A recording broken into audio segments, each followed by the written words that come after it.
Alam mo ba na karamihan sa content creators nahihirapan sa isang bagay?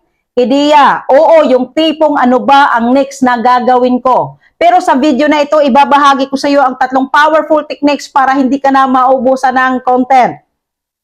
Are you ready? Technique number 1, mind mapping. Isulat mo ang core topic mo sa gitna, tapos ikabit ang lahat ng pwedeng related na content. Halimbawa, kung tungkol ka sa healthy living, maaari mong ilista ang nutritious tips, exercise hacks, mental wellness. At from there, pwede ka nang gumawa ng post, reel, or video. Mas madali kapag nakikita mo ang koneksyon ng ideas mo.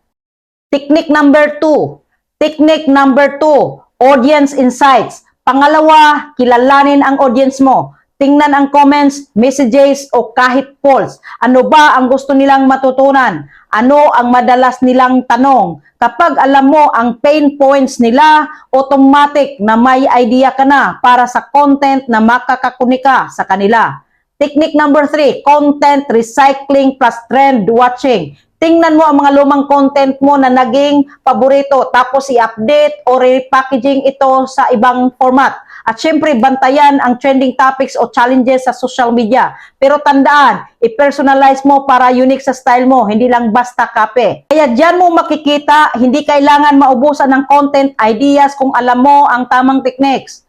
Review tayo, mind mapping, audience insight, at trend watching. Ito ang sikreto para lagi kang may fresh na content. Kung gusto mo pa ng iba pang tips para maging mas effective ang content mo, comment down below at i-follow mo na rin para updated ka sa susunod na next video. See you in my next video, Kamagnet.